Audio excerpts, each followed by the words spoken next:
history lovers, thanks for tuning in to our all-new and very special Thanksgiving episode of The History Gal. I'm your host, Christine Morgan. Now here in the States, Thanksgiving feels like a uniquely American holiday, but there's actually a long history of harvest festivals and Thanksgiving celebrations that happen all over the world.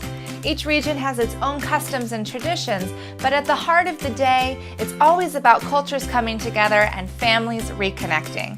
This week, we're talking about some of my favorite historic days of Thanksgiving.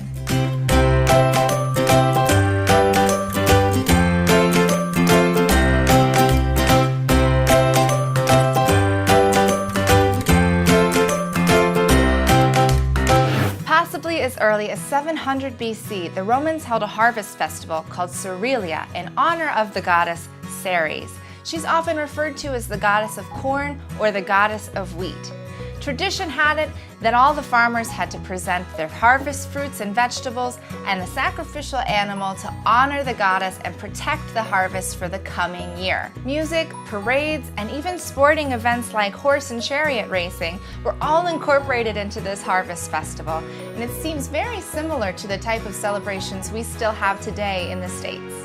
In Germany, they hold a harvest festival called Erntedankfest.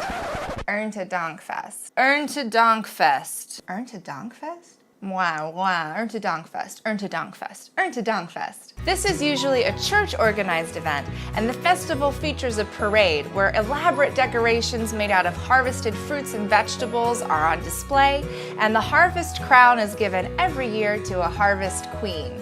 This festival lasts several days and features music, dancing, and even wheelbarrow races in traditional costume. In some places, the festival ends with an evening mass followed by a parade of torches or even fireworks.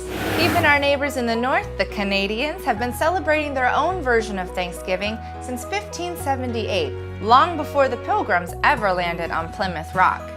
The settlers in 1578 were celebrating with a small feast that they had landed safely in the New World.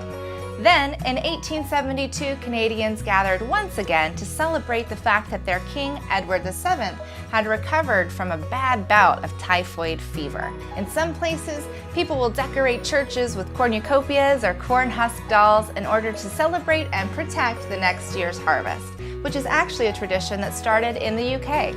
So, there you have it, 3 of my personal favorite Thanksgiving celebrations from around the world.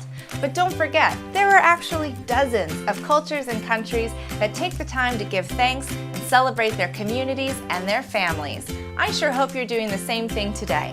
Don't forget to check out our Facebook page, The History Gal, and give us a like while you visit us. You can also follow me on Twitter and Instagram for behind-the-scenes action, or subscribe to this YouTube channel so that you get new episodes every other week as they air. Until next time, y'all have a great week and a very happy Thanksgiving.